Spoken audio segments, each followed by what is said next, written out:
Salut à tous, j'espère que vous allez bien. On se retrouve aujourd'hui pour le test du Z623 que voici.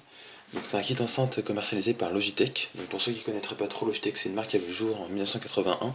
C'est une marque de nationalité suisse qui est spécialisée dans la vente de produits informatiques. Donc tout ce qui va être clavier, souris, kit enceinte en est le parfait exemple. Webcam, il y a aussi toute une catégorie gamer. Faut savoir qu'en 1996, Logitech a vendu sa 100 millionième souris, et en 2006, sa milliardième. Oui, je sais. Cette information n'a strictement aucun intérêt.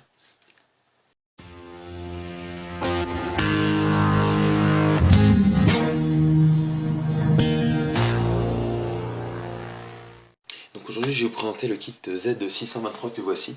Donc c'est un kit enceinte de type 2.1, donc parce qu'il y a deux enceintes et un caisson, on voit ici, qui fait suite au Z2300 qui avait été commercialisé au cours de l'année 2006. Donc celui-là a été commercialisé 4 ans plus tard, en 2010, et il est encore présent dans le commerce.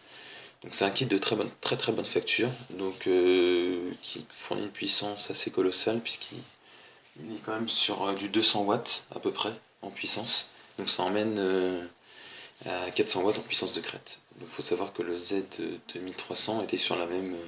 c'est le même type de produit en fait, c'est des produits qui sont sur la même gamme. Donc on se situe plutôt sur le haut de gamme de chez Logitech.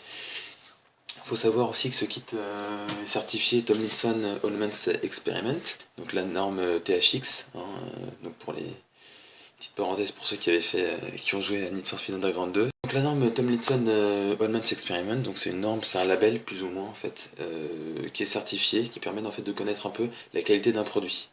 Donc ça va être par rapport au rendu sonore et aussi à la qualité de fabrication du produit. Le constructeur propose son produit, et puis il y a toute une batterie de tests qui est faite pour savoir s'il peut ou non avoir le fameux label. Donc c'est plutôt un argument commercial hein, quelque part quand même. Mais ça certifie une certaine, comment dire, une certaine qualité dans le produit.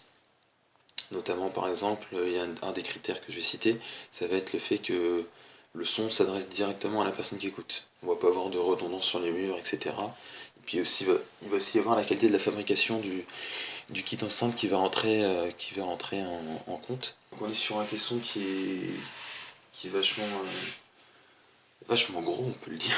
Il est quand même gros, c'est un gros bébé. Donc il fait 30 cm de largeur. On va être sur une hauteur à peu près de 30 cm tout pareil, et on va être sur 23 cm de profondeur. Pour ce qui va être des satellites, donc je vais prendre celui qui est là. Hop. Celui qui est là, donc on est sur 11 cm un peu là de largeur, 11 cm de profondeur et 18 cm de hauteur. Donc c'est le cas pour les deux. Donc c'est un kit qui a été vraiment conçu pour un usage très très polyvalent. Il est fait aussi bien pour les home cinéma que pour écouter de la musique tout simplement sur son PC, mais aussi branché sur des consoles par exemple. Donc on peut le brancher une PS3, une Xbox 360. Pour ce qui est des PS4 Xbox One, je suis un petit peu plus fragile, je sais pas trop si c'est compatible étant donné que c'est par le câble RCA. D'ailleurs, puisqu'on parle de câble RCA, on a une entrée jack 3,5 derrière et une entrée RCA avec un câble fourni évidemment par Logitech. Donc ça permet quand même une certaine polyvalence. Malheureusement, on n'a pas d'autres connexions, ce qui aurait pu être optimum.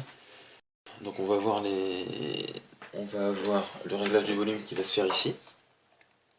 Voilà, comme ça. Je sais pas si on voit bien, mais il y a une molette à tourner. Très agréable d'ailleurs. Le bouton power qu'on va retrouver ici, hop, avec le petit voyant orange pour signaler que le périphérique est allumé. Et là, on va avoir le réglage des basses. Donc plus pratique que sur le Z506 que j'avais traité, où le bouton pour régler les basses était derrière le caisson, ce qui n'est pas forcément hyper pratique. Et là, du coup, encore moins pour un kit home cinéma. S'il faut se déplacer derrière le caisson, c'est pas forcément hyper pratique. Pendant que je parle du satellite d'ailleurs principal, on va retrouver également ici une prise casque. Donc c'est pas mal quand on se branche sur un PC portable par exemple. Et là on va avoir la prise pour alimenter en fait le kit. Alors on peut brancher soit ça ici, soit ça derrière le caisson. C'est au choix. Donc c'est tant mieux à la limite. Hein. C'est tant mieux. Voilà. On va avoir 130 watts qui vont être dans le caisson. Donc autant vous dire qu'il envoie. Il envoie. Et là dans les deux satellites on est sur du 35 watts. 35 x 270 et 130 200, donc c'est bien ça, je ne dis pas de bêtises. Pour la petite histoire, quand je l'ai essayé la première fois, je voulais voir un petit peu la puissance du kit enceinte. Et je l'ai poussé un petit peu, j'entendais un petit bruit, un petit tintillement, je sais pas trop ce que c'était. Donc je commence à me lever, je regarde un petit peu dans l'appartement, qu'est-ce qui fait ce petit bruit. Et en fait c'était tout simplement ma vaisselle qui s'entrechoquait à cause des vibrations des basses. Donc c'est vraiment une très bonne surprise si vous aimez bien les basses. Ce qu'on va voir comme petit défaut par contre niveau son, c'est que les satellites vont avoir parfois un peu de mal à rattraper le caisson. Si on pousse le caisson, les satellites ils sont un peu perdus, quoi. Il faut écouter une écoute entre 30% et 40% des basses pour pas surcharger et pour pas engloutir en fait les aigus, les médiums. Donc voilà, faut pas le pousser trop, mais ça a l'avantage aussi de permettre, en fonction du type d'écoute et du type de rendu que vous voulez, d'avoir des basses ou non, quoi. Pour ce qui est de la qualité des satellites, donc on est sur une qualité qui est tout à fait honorable, hein. Il y a vraiment un très bon son. Peut-être parfois un petit manque de précision pour tout ce qui va être instrument, c'est un petit défaut que j'avais remarqué aussi pour le Z506, hein. On est un peu sur le même défaut, même si là on a globalement un son qui est de meilleure qualité. Meilleure qualité, plus agréable et plus, comment dire, cristallin, j'allais dire. Un des défauts qu'on va avoir sur ce kit enceinte, pendant que je pense un petit peu aux petits défauts, ça va être le fait qu'il n'y ait pas de télécommande. Alors on se retrouve pour la partie test. Alors pour la partie test, je vais prendre une playlist de glitch que j'ai trouvé sur internet, donc je vais mettre ça. Donc il faut savoir que j'explique un petit peu les paramètres, je suis à 100% sur mon PC. Donc j'ai branché mon PC tout simplement en jack à l'enceinte principale. Je vais allumer le son, je vais le monter un petit peu, pas trop, parce qu'à mon avis il est à 100%, je vous rappelle quand même qu'il y a 200 watts. Donc autant vous dire que là, les voisins vont peut-être gueuler un petit peu. Niveau basse, voilà, donc niveau basse je suis à la moitié. Je sais pas si le rendu des basses va être terrible. On verra bien, j'espère que ce sera quand même pas trop déconnant. Donc là je suis là je suis au minimum, on va se mettre à 10%, même pas du volume, et on va voir un peu ce que ça donne. Je vais peut-être monter jusqu'à 30-40% pour que vous puissiez voir ou avoir une idée un peu du son. Mais au-delà, déjà 30-40% à 100% du volume du PC. J'ai de forts risques de devenir sourd, donc on va peut-être pas jouer non plus être trop avec ma santé. Voilà. Bah écoutez, on est parti. C'est parti, je me lance. J'espère qu'on va quand même voir que je règle un petit peu les paramètres. Je vais essayer de pousser les basses au maximum quand je vais être par là, vers 25% à peu près, pour voir un peu ce que ça donne. Allez hop, on est parti, je l'allume. Et c'est parti.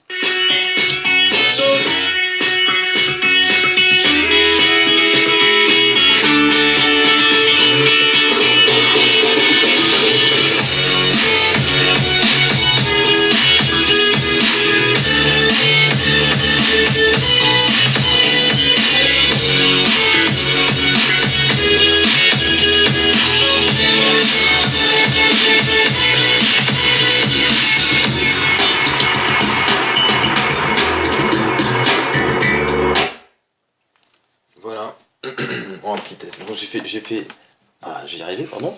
J'ai essayé d'être bref un petit peu, hein, pour vous puissiez juste voir un petit peu ce que ça donnait.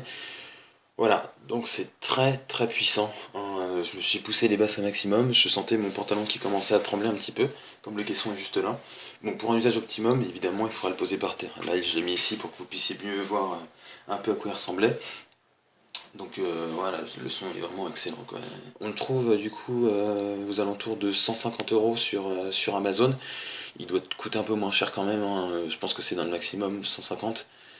Évidemment sur le site de Logitech il est toujours vendu plus cher, mais si vous cherchez sur Amazon, Cdiscount aussi, je vais pas citer qu'Amazon bien sûr, rue du commerce, il y a moyen de le trouver entre 110 et 150 € je pense. Donc c'est vraiment une très bonne affaire.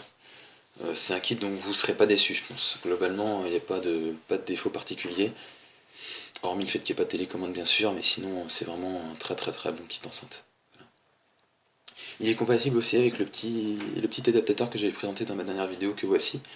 L'adaptateur Logitech qui permet d'écouter du son en Bluetooth. Bah écoutez, je pense que j'ai fait le tour un petit peu du sujet. Je vais peut-être essayer de voir pour présenter un peu une autre marque, parce que là c'est vrai que je fais quand même 3 produits Logitech, je vais peut-être essayer de voir si je peux pas trouver un peu d'autres produits.